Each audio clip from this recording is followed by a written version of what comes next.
ASM പരീക്ഷയുമായി ബന്ധപ്പെടുത്തി നടത്തുന്ന question workout സെക്ഷനിലേക്ക് ഏവർക്കും സ്വാഗതം.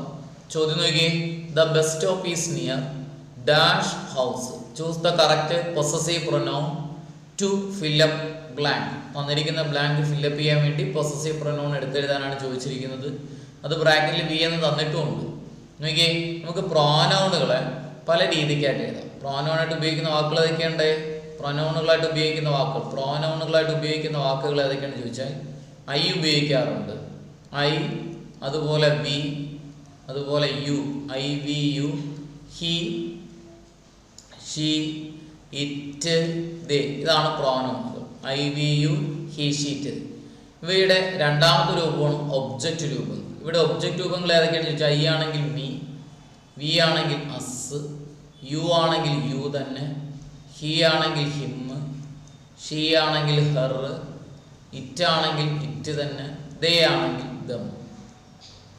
ഇനി ഇവയുടെ പൊസസീവ് അഡ്ജക്റ്റീവ് രൂപം, പൊസസീവ് അഡ്ജക്റ്റീവ് രൂപങ്ങൾ ഏതൊക്കെയാണെന്ന് ചോദിച്ചാൽ ഐ ആണെങ്കിൽ ഐയുടെ my, our, your, his, her, its, their. My, our, your, his, their. ഇനി ഇവയുടെ പൊസസീവ് പ്രൊനൗൺ രൂപങ്ങൾ ഏതൊക്കെയാണെന്ന് ചോദിച്ചാൽ, പൊസസീവ് പ്രൊനൗൺ രൂപങ്ങൾ ഏതൊക്കെയാണെന്ന് ചോദിച്ചാൽ മൈ ആണെങ്കിൽ മൈൻ, അവർ, അവേഴ്സ്, യുവർ ആണെങ്കിൽ യുവേഴ്സ്, ഹിസ് ആണെങ്കിൽ ഹിസ് തന്നെ, ഹെർ ആണെങ്കിൽ ഹെർ തന്നെ, ഹെറും പറയാം ഹേഴ്സും പറയാം, ഇറ്റ് ആണെങ്കിൽ ഇറ്റ്സ്, ദെയർ ആണെങ്കിൽ ദെയേഴ്സ്. ഇനി ഇവയുടെ റിഫ്ലക്സീവ് പ്രൊനൗൺ രൂപങ്ങൾ ഏതൊക്കെയാണെന്ന് ചോദിച്ചാൽ, അല്ലെങ്കിൽ എംഫാറ്റിക് പ്രൊനൗൺ എന്നും പറയാറുണ്ട്. ഏതൊക്കെയാണെന്ന് വെച്ചാൽ മൈസെൽഫ്, അതുപോലെ our selves, our selves, your ആണെങ്കിൽ യുവർ സെൽസ്, യുവർ സെൽഫും പറയാം, യുവർ സെൽസും പറയാം. ഹി ആണെങ്കിൽ ഹിംസെൽഫ്, ഷീ ആണെങ്കിൽ ഹെർ സെൽഫ്, ഇറ്റ് ആണെങ്കിൽ ഇറ്റ് സെൽഫ്, ദെയർ ആണെങ്കിൽ ദംസെൽസ്, ദംസെൽസ്. ഈ സെൽഫ് വരുന്ന വാക്കുകളെല്ലാം സിംഗുലാറും സെൽസ് വരുന്ന വാക്കുകളെല്ലാം പ്ലൂറലുമാണ്. അപ്പോൾ നമുക്ക് തന്നിരിക്കുന്ന ചോദ്യം എങ്ങനെയാ? The bus stop is near dash dash house. Choose the correct possessive pronoun എന്നാണ് ചോദിച്ചിരിക്കുന്നത് വിയുടെ. അപ്പോൾ വിയുടെ രൂപമായിട്ട് വരുന്ന ഏതാ? ഹിസ് വരില്ല, മൈ വരില്ല, ദെയർ വരില്ല, അവർ വരും. അപ്പോൾ നമുക്ക് എന്ത് ചെയ്യും? നമ്മുടെ the bus stop is near our house, our house, our അവിടെ നമുക്ക് ഉത്തരമായിട്ട് എഴുതാം. അപ്പോൾ വിയുമായി ബന്ധപ്പെടുത്തി ഏതേ വന്നിട്ടുള്ളൂ? അവർ മാത്രമേ വന്നിട്ടുള്ളൂ. അതുകൊണ്ട് നമുക്ക് ഉത്തരമായിട്ട് വരുന്നത് അവർ അവിടെ ഉത്തരമായിട്ട് വരുന്നത്. ഡി ഓപ്ഷൻ ആയിട്ടുള്ള അവർ ഉത്തരമായിട്ട് വരുന്നത്. അടുത്ത ചോദ്യം നോക്കിയേ. Use the correct preposition to fill up the blanks. We will meet dash the airport. അപ്പം നോക്കിയേ, ഇവിടെ ഉചിതമായിട്ടുള്ള പ്രിപ്പോസിഷൻ ഉപയോഗിക്കാനാണ്. നമുക്ക് ഉത്തരമായിട്ട് വരുന്നത് ഏതാണെന്ന് ചോദിച്ചു കഴിഞ്ഞാൽ അറ്റാണ് ഉത്തരമായിട്ട് വരുന്നത്. ഏത് വരുന്നുണ്ടല്ലേ? എല്ലാവരും എന്നോടൊപ്പം ഒന്ന് ചോദ്യം ചെയ്തു നോക്കണേ. അറ്റാണ് ഉത്തരമായിട്ട് വരുന്നത്. ഇവിടെ അറ്റ് വരാനുള്ള കാരണം എന്താ? ഇൻ ദ എയർപോർട്ട് എന്ന് പറയാത്തതിന്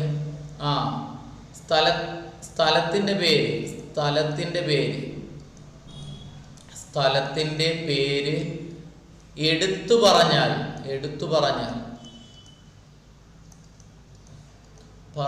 നമ്മൾ എന്ത് ചേർത്ത് പറയണം? അറ്റ് ചേർത്ത് പറയണം. അല്ലെങ്കിൽ സ്ഥലത്തിന് പ്രാധാന്യം കൊടുത്തു പറയുകയാണെങ്കിൽ അറ്റ് ചേർത്തിട്ട് പറയണം. താരതമ്യേന ചെറിയ സ്ഥലങ്ങളാണെങ്കിൽ അറ്റ് ചേർത്തിട്ട് പറയണം. അതുപോലെ വലിയ സ്ഥലങ്ങൾ, രാജ്യങ്ങളുടെ പേര്, കോണ്ടിനെന്റുകളുടെ പേരൊക്കെ ആണെങ്കിൽ ഇന്ന് ചേർത്തിട്ട് പറയണം. ഇവിടെ അറ്റ് ദി എയർപോർട്ട്. കൃത്യസ്ഥലമാണെങ്കിലും സ്ഥലത്തിന് എന്ത് ചെയ്യുന്നു? പ്രാധാന്യം കൊടുത്തു പറഞ്ഞാലും നമുക്ക് എന്ത് ചേർത്ത് പറയാം?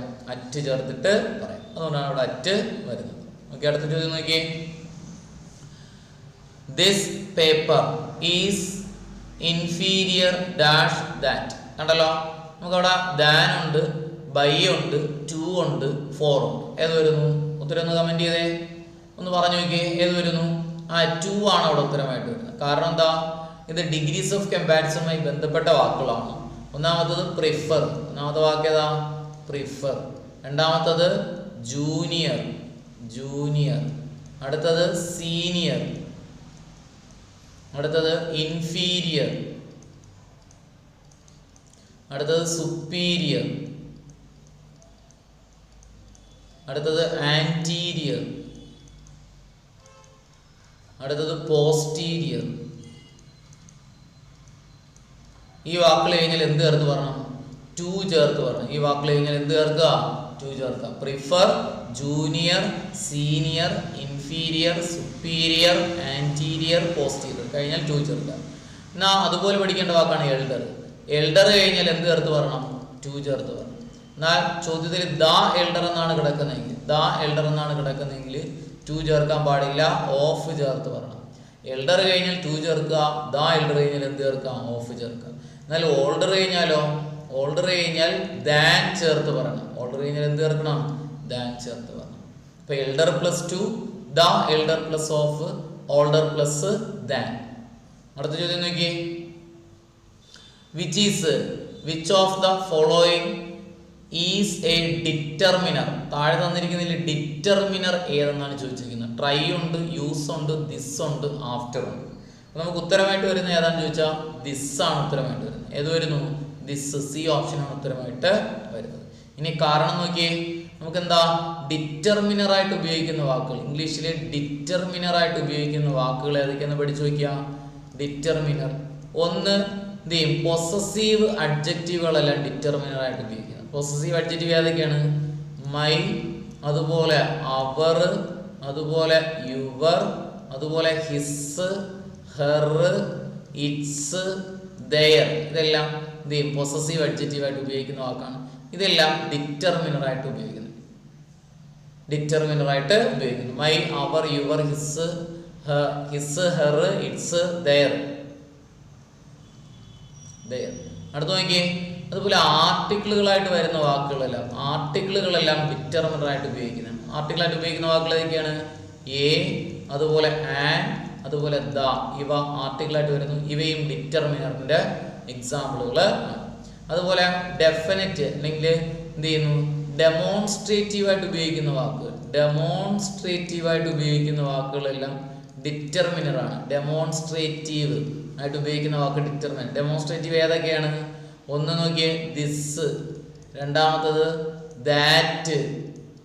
മൂന്നാമത്തത് ദീസ്. നാലാമത്തത് ദോസ്. ഇതാണ് ഈ 4 വാക്കുകളാണ് ഡെമോൺസ്ട്രേറ്റീവ്സ്. ഈ വാക്കുകൾ ഡിറ്റർമിനർ ആണ്. ഏതൊക്കെയാണ് ഡിറ്റർമിനർ ആയിട്ട് ഉപയോഗിക്കുന്ന വാക്കുകൾ ഏതൊക്കെയാണെന്ന് പറഞ്ഞു? ഒന്നാമത്തത് ഏത് പറഞ്ഞു നമ്മൾ? തന്നിരിക്കുന്ന സെന്റൻസുകളിൽ പൊസസീവ് അഡ്ജക്റ്റീവ്സ് ഉണ്ടെങ്കിൽ അതെല്ലാം ഡിറ്റർമിനർ ആണെന്ന് പറഞ്ഞു. പൊസസീവ് അഡ്ജക്റ്റീവ് ആയിട്ട് ഉപയോഗിക്കുന്ന വാക്കുകൾ ഏതൊക്കെയാണെന്ന് പറഞ്ഞു? This, that, my, our, your, his, her, its, their. ഇനി ആർട്ടിക്കിളുകളായിട്ട് ഉപയോഗിക്കുന്ന വാക്കുകളെല്ലാം ഡിറ്റർമിനർ ആണെന്ന് പറഞ്ഞു. A and B. ഡെമോൺസ്ട്രേറ്റീവ്സ് ആയിട്ട് ഉപയോഗിക്കുന്ന വാക്കുകളെല്ലാം ഡിറ്റർമിനർ ആണെന്ന് പറഞ്ഞു. ഏതൊക്കെയാണ്? നമ്മുടെ ദിസ്, ദാറ്റ്, ദീസ്, ദോസ്. ഇവയെല്ലാം ഡിറ്റർമിനർ. ഇതൊക്കെ ഡിറ്റർമിനറുകൾക്ക് എക്സാമ്പിൾ ആണ്. അങ്ങനെയാണെങ്കിൽ നമുക്ക് ഇവിടെ വന്നിരിക്കുന്നതിൽ ഏതുണ്ട്? ദിസ്. ദിസ് ആണ് ഇവിടെ ഉത്തരമായിട്ട് വരുന്നത്. അവിടെ നോക്കിയേ. Which is the correct sentence? താഴെ തന്നിരിക്കുന്നതിൽ ശരിയായിട്ടുള്ള സെന്റൻസ് ഏതെന്നാണ് ചോദിച്ചിരിക്കുന്നത്. I did not want it, I do not wanted it, I did not wanted it, I does not wanted it. ഏത് വരുന്നു നോക്കിയാൽ നമുക്കവിടെ ഉത്തരമായിട്ട് വരുന്ന എ ഓപ്ഷൻ. ഉത്തരമായിട്ട് വരുന്നത് എ ഓപ്ഷനാണ് ഉത്തരമായിട്ട് വരുന്നത്. കാരണം എന്താണ് എ ഓപ്ഷൻ വരാനുള്ളത്? കാരണം നോക്ക്, ഡു, അതേപോലെ ഡസ്, അതുപോലെ ഡിഡ്. ഈ വാക്കുകൾ കഴിഞ്ഞാൽ തുടർന്ന് വരുന്ന വെർബ് എപ്പോഴും എന്തായിരിക്കണം? V1. സത്യത്തിൽ V1 അല്ല, V0 ഫോം ആണ്. വെർബിന്റെ ബേസ് ഫോമുകളാണ് വരേണ്ടത്.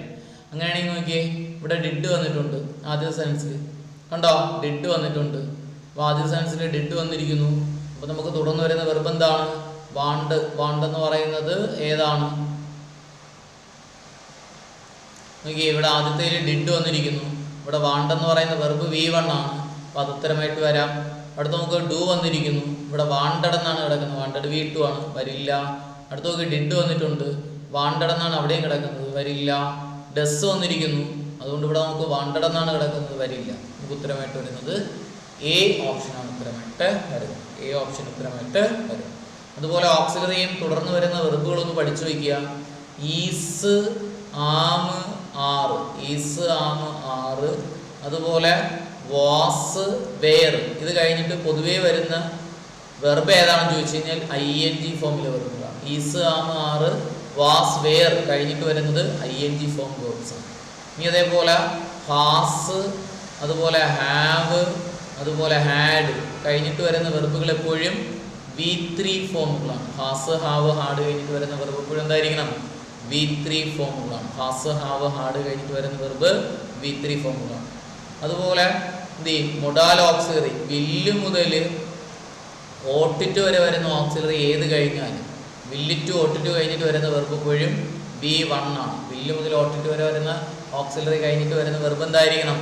V1 ആയിരിക്കണം. ഇനി ഈ ഓട്ടിറ്റുവിന് ഒരു പ്രത്യേകത ഉണ്ട്. ഓട്ടിറ്റുവിന് മുന്നിലായിട്ട് ഈസ്, ആം, ആറ്. ഈസ്, ആം, ആറ്. അതുപോലെ വാസ്, വേർ.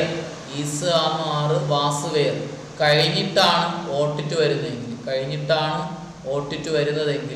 തുടർന്ന് വരുന്ന വെർബ് അല്ലെങ്കിൽ വാക്ക് ING ആയിരിക്കണം. ഈസ്, ആം, ആറ്, വാസ്, വേർ കഴിഞ്ഞിട്ടാണ് ഓട്ടിറ്റ് വരുന്നതെങ്കിൽ തുടർന്ന് വരുന്നത് എന്തായിരിക്കണം? ING ആയിരിക്കണം. മറക്കല്ലേ, ING ആയിരിക്കണം. നമുക്ക് അടുത്ത നോക്കിയ ചോദ്യം. Spot the error in the following sentence. താഴെ തന്നിരിക്കുന്ന സെന്റൻസിൽ തെറ്റുണ്ടാന്ന് നോക്കുക. എങ്കിൽ ഏത് പാർട്ടാണ് തെറ്റെന്ന് ചോദിച്ചിരിക്കുന്നത്. 100 rupees first part, are not a second part, big sum of monthly third part, for the students fourth part. അപ്പോൾ ഇതിൽ തെറ്റുള്ള പാർട്ട് ഏതാണ്? എ എന്ന് പറയുന്ന ഒന്നാമത്തെ പാർട്ട്, ബി എന്ന് പറയുന്ന 2, സി 3, ഡി 4. നോക്കിയേ, ഇവിടെ 100 rupees കഴിഞ്ഞിട്ട് തെറ്റൊന്നുമില്ല. ആർ നോട്ട് എ അവിടെ തെറ്റുണ്ട്, ആറ് വരാൻ പാടില്ല, അവിടെ ഈസാണ് വരേണ്ടിയിരുന്നത്. ബിഗ് സം ഓഫ് മണി എന്ന് പറയുന്നത് തെറ്റില്ല. ഫോർ ദ സ്റ്റുഡൻസ് എന്ന് പറയുന്നത് തെറ്റില്ല. അപ്പം നമുക്ക് ഉത്തരം തെറ്റ് വരുന്നത് രണ്ടാമത്തെ പാർട്ടാണ്, അതായത് ബി ഓപ്ഷനാണ് ഉത്തരമായിട്ട് വരുന്നത്. കാരണം എന്താണ് കുട്ടികളെ? Amount of money, amount of money. അതുപോലെ രണ്ടാമത് എമൗണ്ട് ഓഫ് മണി, രണ്ടാമത്തത് മെഷർമെന്റ്, അതുപോലെ ഡിസ്റ്റൻസ്, അതുപോലെ time. Amount of money, measurement, distance, time. അതുപോലെ ക്വാണ്ടിറ്റി, നെയിം ഓഫ് സബ്ജക്റ്റ്, അതുപോലെ നെയിം ഓഫ് ഡിസീസ്, അതുപോലെ name of game, name of subject, name of disease, name of game. പിന്നെ എന്ത് ചെയ്യുന്നു? ഇത്തരത്തിലുള്ള നെയിം ഓഫ് പ്ലേസ്, ഈ വാക്കുകൾ ഏത് കഴിഞ്ഞാലും തുടർന്ന് വരുന്ന വെർബ് സിംഗുലാർ വെർബായിരിക്കും. തുടർന്ന് വരുന്ന വെർബ് എന്തായിരിക്കണം? സിംഗുലാർ ആയിരിക്കണം. Amount of money, measurement, distance, time, quantity, name of subject, name of disease, name of game, name of place കഴിഞ്ഞിട്ട് സിംഗുലാർ ആയിരിക്കണം വരേണ്ടിയിരിക്കുന്നത്. അടുത്ത ചോദ്യം നോക്കിയേ. A gang of thieves attacked him, change into passive voice. നോക്ക്, അവിടെ നമുക്ക് തന്നിരിക്കുന്ന ചോദ്യം ആക്റ്റീവാണ്, അതിനെ പാസീവിലോട്ട് മാറ്റാനാണ് പറഞ്ഞിരിക്കുന്നത്. എ ഗ്യാങ് ഓഫ് തീവ്സ് എന്ന് പറയുന്ന സബ്ജക്റ്റ് ആണ്, അറ്റാക്ക്ഡ് എന്ന് പറയുന്നത് V2 ആണ്, ഹിം എന്ന് പറയുന്നത് ഒബ്ജക്റ്റ് ആണ്. അപ്പോൾ ആദ്യം ഒബ്ജക്റ്റ് എഴുതണം. നോക്ക്, V2 വരുന്ന സെന്റൻസുകളുടെ പാസീവ് എഴുതുന്ന കഴിഞ്ഞ ദിവസം നമ്മൾ പഠിച്ചാണ്. എങ്ങനെ പറഞ്ഞു? ഒബ്ജക്റ്റ് പ്ലസ് ഓക്സിലറി വെർബായിട്ട് അതൊക്കെ ഉപയോഗിക്കാം. Was or were, object plus was or were plus ഏത് പഠിക്കാം? Was or were plus V3, object plus was or were plus V3. Object ഏതാണ്? ഹിം എന്തായിട്ട് മാറുന്നു? ഹി ആയിട്ട് എഴുതാം. അത് ആദ്യം എഴുതുമ്പോൾ ഹി ആയിട്ട് മാറുന്നു. ഹി സിംഗുലർ ആയതുകൊണ്ട് ഏത് എഴുതാം? Was, he was. ഇനി അത് കഴിഞ്ഞിട്ട് എന്തായാലും attacked, he was attacked. V3 ഏതാണ്? Attacked. By gang of, a gang of thieves, by a gang of thieves. അങ്ങനെ വരുന്ന ഓപ്ഷൻ ഏതാണ്ട് he was attacked. He was attacked. Was വരുന്ന ഒരൊറ്റ ഓപ്ഷനേ ഉള്ളൂ, ബി ഓപ്ഷൻ. അപ്പം നമുക്ക് ഉത്തരമായിട്ട് വരുന്നത് ബി ഓപ്ഷൻ അവിടെ ഉത്തരമായിട്ട് വരുന്നത്. ഏത് വരുന്നു? B option. He was attacked by a gang of thieves. അടുത്ത ചോദ്യം നോക്കി. See the broken window. The underlined word is dash. Underline ചെയ്തിരിക്കുന്ന വാക്ക് ഏതെന്നാണ് ചോദിച്ചിരിക്കുന്നത്. ബ്രോക്കൺ എന്ന വാക്കാണ് അണ്ടർലൈൻ ചെയ്തിരിക്കുന്നത്. വെർബാണ്, പാർട്ടിസിപ്പിൾ ആണ്, നൗൺ ആണ്, അതുപോലെ ആൻ അഡ്ജക്റ്റീവ് ആണ്. നമുക്ക് ഏത് ഉത്തരം പറയാം? ഈ വിൻഡോ എന്ന് പറയുന്നതിൻ്റെ വിശേഷം എങ്ങനെയുള്ള വിൻഡോ ആണ്? Broken window. എങ്ങനെയും ചോദിച്ച ഉത്തരം കിട്ടുന്ന വാക്കുകൾ, നൗണിനോട് എങ്ങനെ എന്നൊക്കെ ചോദിച്ചാൽ ഉത്തരം കിട്ടുന്ന വാക്കുകളെല്ലാം അഡ്ജക്റ്റീവുകളാണ്. അതായത് നൗണിന്റെ വിശേഷങ്ങൾക്ക് പറയുന്ന പേരാണ് അഡ്ജക്റ്റീവ്. നമുക്ക് ഉത്തരമായിട്ട് വരുന്നത് അഡ്ജക്റ്റീവ്.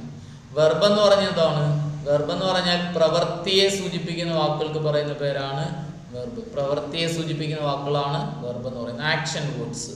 പാർട്ടിസിപ്പിൾ എന്ന് പറഞ്ഞാൽ ING രൂപത്തിൽ വരുന്ന വെർബുകൾക്ക് പറയുന്ന പേരാണ് പാർട്ടിസിപ്പിൾ. ING രൂപത്തിൽ വരുന്ന വെർബുകളാണ് പാർട്ടിസിപ്പിൾ. നൗൺ എന്ന് പറഞ്ഞാൽ എന്താണ്? എന്തിൻ്റെയും പേരിനെയാണ് നമ്മൾ എന്തെന്ന് പറയുന്നത്? നൗണുകൾ എന്ന് പറയുന്നത്. എന്തിൻ്റെയും പേരായ ശബ്ദത്തെയാണ് നമ്മൾ എന്തെന്ന് പറയുന്നത്? നൗണുകൾ എന്ന് പറയുന്നത്. അഡ്ജക്റ്റീവ് നൗണിന്റെ വിശേഷണങ്ങൾക്ക് പറയുന്ന പേരാണ് അഡ്ജക്റ്റീവ് എന്ന് പറയുന്നത്. ഓക്കെ, അടുത്ത ചോദ്യം നോക്കിയേ. Nowadays trucks of this company dash preferred by most of the drivers. അപ്പോൾ തന്നിരിക്കുന്ന ചോദ്യം ഇതില് 6 ഓപ്ഷനിലുണ്ട്. ഈസ് ഉണ്ട്, ഹാഡ് ബീൻ ഉണ്ട്, നൺ ഓഫ് ദിസ് ഉണ്ട്. നമുക്കവിടെ ഉത്തരമായിട്ട് വരുന്നത് നോക്ക്. ട്രക്സ് എന്ന് പറയുന്ന പ്ലൂറലാണ്. ട്രക്സ് പ്ലൂറലായതുകൊണ്ട് നമുക്ക് അവിടെ ഉത്തരം ഏത് വരുന്നു? ട്രക്സ് പ്ലൂറലാണ്. ഉത്തരമായിട്ട് 6 ഉത്തരമായിട്ട് വരുന്നു. എന്ത് വരുന്നു? എ ഓപ്ഷനിലോട്ടുള്ള 6. കാരണം അതൊരു പാസീവ് വോയിസിനെ സൂചിപ്പിക്കുന്ന സെന്റൻസ് ആണ്. പാസീവ് വോയിസ് എങ്ങനെ മനസ്സിലാവും? നിങ്ങൾ ഇപ്പോൾ ഡൗട്ട് വരും. പ്രിഫേർഡ് എന്ത് ചെയ്യുന്നു? പ്രിഫേർഡ് എന്ന് പറയുന്ന V3 അല്ലേ? 6 കഴിഞ്ഞാൽ ING വരേണ്ടത്. ഇതൊരു പാസീവ് വോയിസ് ആണ്. എങ്ങനെ മനസ്സിലായി? ബൈ കഴിഞ്ഞിട്ട് സബ്ജക്റ്റ് വന്നിരിക്കുന്നു. Most of the drivers. ഇതൊരു പാസീവ് ഫോമാണ് ഇല്ലേ? നമുക്ക് അതിൻ്റെ എന്ത് ചെയ്യും? ആക്റ്റീവ് ഫോം എങ്ങനെ എഴുതാം? Most of the drivers. Most of the drivers എങ്ങനെ? പ്രിഫർ എന്ത് ചെയ്യുന്നുണ്ട്? Preferred. Most of the drivers prefer. Most of the driver prefer truck of this company. Trucks of this company. Trucks of this company. കണ്ടല്ലോ, most of the drivers എന്ന് പറയുന്ന subject, prefer എന്ന് പറയുന്ന verb, trucks of this company എന്ന് പറയുന്നത് object. അപ്പോൾ നമുക്ക് object എടുത്ത് എഴുതിയപ്പോൾ ട്രക്സ് ഓഫ് ദ കമ്പനി എന്ന് പറയുന്നതാണ് ഒബ്ജക്റ്റ്. ട്രക്ക് പ്ലൂറലാണ്. അതുകൊണ്ട് നമുക്ക് പ്രിഫേഴ്സ് സ്പ്ലിറ്റ് ചെയ്യുമ്പോൾ പ്രിഫേഴ്സ് എന്ന് പറഞ്ഞു കഴിഞ്ഞാൽ V1 വരുന്ന സെന്റൻസുകൾ അല്ലെങ്കിൽ എസ്സിൽ അവസാനിക്കുന്ന വരുന്ന സെന്റൻസുകളൊക്കെ ആണെങ്കിൽ എൻ്റെ പാസീവ് എങ്ങനെ എഴുതാം? Object plus was or were plus ഏത്? V3. ഒബ്ജക്റ്റ് എന്ന് പറയുന്നത് ഏതാണ്ടോ? Trucks of this company. Trucks plural ആയതുകൊണ്ട് വാസ് വെയറിലെ എന്ത് ചെയ്യും? പ്രിഫേഴ്സ് അല്ലേ? പ്രിഫേഴ്സ് ആയതുകൊണ്ട് is am are plus V3. V1 അല്ലെങ്കിൽ എസ്സിൽ അവസാനിക്കുന്ന വെർബുകൾ വരുന്ന സെൻറ്റൻസിന്റെ passive object plus is am are plus V3. ഇവിടെ നമുക്ക് the trucks of this company എന്ന് പറയുന്നത് എന്താണ്? ഒരു ഒബ്ജക്റ്റ് ആണ്. ട്രക്സ് പ്ലൂറൽ ആയതുകൊണ്ട് നമുക്ക് ഈസ് ആം ആറിൽ ഏതെടുക്കാം? ആർ എടുക്കാം. ഇനി പ്രിഫറിന്റെ V3 ഏതാണ്? പ്രിഫേർഡ് ആണ്. അതുകൊണ്ടാണ് ആർ പ്രിഫേർഡ് അവിടെ ഉത്തരമായിട്ട്. ഇതൊരു പാസീവ് കൺസ്ട്രക്ഷൻ ആയതുകൊണ്ടാണ് ആർ പ്രിഫേർഡ് ഉത്തരമായിട്ട്. അടുത്ത ചോദ്യം നോക്കിയേ. The idiom. Choose the alternative form of the idiom fit as a fiddle. Fit as a fiddle എന്നതിൻ്റെ അർത്ഥം എന്തെന്നാണ് ചോദിച്ചിരിക്കുന്നത്. ഡൂയിങ് എ ഗുഡ് ജോബ് ഉണ്ട്, ഇഗ്നോറിങ് സമ്മൺ ഉണ്ട്, ബീയിങ് ഇൻ ഗുഡ് ഹെൽത്ത് ഉണ്ട്, വർക്ക് ഫാസ്റ്റർ ഉണ്ട്. നോക്ക് കുട്ടികളെ, നമ്മൾ ഫിറ്റ് ആയിട്ടിരിക്കുന്നെങ്കിൽ, ശരീരം ഫിറ്റ് ആയിട്ടിരിക്കണമെങ്കിൽ എന്ത് ചെയ്യണം കുട്ടികളെ? ഫിറ്റാണ്. ആ ശരീരം ഫിറ്റാണെന്ന് പറഞ്ഞാൽ അതിൻ്റെ അർത്ഥം എന്താണ്? ഫിറ്റ് ആയിട്ടിരിക്കുന്നു എന്ന് പറഞ്ഞാൽ ബീയിങ് ഗുഡ് ഹെൽത്ത്. അത് തന്നെയാണ് അർത്ഥം. ബീയിങ് ഗുഡ് ഹെൽത്ത്, നല്ല ആരോഗ്യമുള്ള ആളെന്നാണ് കേട്ടോ. ബീയിങ് ഗുഡ് ഹെൽത്ത്, നല്ല ആരോഗ്യമുള്ളത്. ഫിറ്റ് അസ് എ ഫിഡിൽ എന്ന് പറഞ്ഞു കഴിഞ്ഞാൽ ബീയിങ് ഗുഡ് എന്നാണ് കേട്ടോ. വൈൻ ആൻഡ് ഡൈൻ എന്ന് പറഞ്ഞാൽ എന്താണ് കുട്ടികളെ മീനിങ്? വൈൻ ആൻഡ് ഡൈൻ എന്ന് പറഞ്ഞാൽ ഹാവിങ് എക്സ്പെൻസീവ് മീൽ എന്നാണ് കേട്ടോ. വൈൻ ആൻഡ് ഡൈൻ എന്ന് പറഞ്ഞാൽ ഹാവിങ് എക്സ്പെൻസീവ് മീൽ എന്നാണ്. എന്ത് ചെയ്യുന്നുടെ? സമൃദ്ധമായ ഫുഡ് അല്ലെങ്കിൽ എന്ത് ചെയ്യുന്നുടെ? ആ വില കൂടിയ ഫുഡ്, എക്സ്പെൻസീവ് ഫുഡ് എന്നാണ് കേട്ടോ. അതുപോലെ അടുത്ത് വരികയാണ് ഓഫ് ആൻഡ് ഓൺ എന്ന് പറഞ്ഞാൽ കേട്ടോ. ഓഫ് ആൻഡ് ഓൺ അതൊക്കെ ഇടിയാണ്. ഓഫ് ആൻഡ് ഓൺ എന്ന് പറഞ്ഞാൽ ഫ്രീക്വൻ്റ്ലി എന്നാണ് കേട്ടോ. ഓഫ് ആൻഡ് ഓൺ ഫ്രീക്വൻ്റ്ലി എന്നാണ്. ഫ്രീക്വൻ്റ്ലി എന്നാണ് കേട്ടോ. ഓഫ് ആൻഡ് ഓൺ എന്ന് പറഞ്ഞാൽ ഫ്രീക്വൻ്റ്ലി എന്നാണ്. ഓക്കെ. അതുപോലെ ഫ്ലഷ് ആൻഡ് ബ്ലഡ് എന്ന് പറഞ്ഞാൽ കേട്ടോ. Flesh and blood. Flesh and blood എന്ന് പറഞ്ഞാൽ ആൻഡ് ബ്ലഡ് എന്ത് ചെയ്യും? ഫ്ലഷ് ആൻഡ് ബ്ലഡ് എന്ന് പറഞ്ഞാൽ ക്ലോസ് റിലേറ്റീവ്സ് എന്നാണ് കേട്ടോ. Close relatives. Flesh and blood close relatives എന്നാണ്. മറക്കരുത്. Flesh and blood close relatives എന്നാണ് കേട്ടോ. ഓക്കെ. ഇതൊന്നും ഓർമ്മയിലിരിക്കണം. അടുത്ത ചോദ്യം നോക്കിയേ. അപ്പോൾ നമ്മൾ പറഞ്ഞത് 10 ചോദ്യങ്ങളും അതുമായി ബന്ധപ്പെട്ട കാര്യങ്ങളുമാണ് നമ്മൾ നോക്കിയത്. അപ്പോൾ എല്ലാവരും എന്നോടൊപ്പം ചോദ്യങ്ങൾ ചെയ്ത് കാണുമെന്ന് വിശ്വസിക്കുന്നു. അപ്പോൾ ആ ചോദ്യങ്ങൾ ചെയ്തപ്പോൾ നിങ്ങൾക്ക് കിട്ടിയ മാർക്ക് ഒന്ന് കമൻറ്റ് ചെയ്യാൻ ശ്രമിക്കുക. ഓക്കെ. Thank you.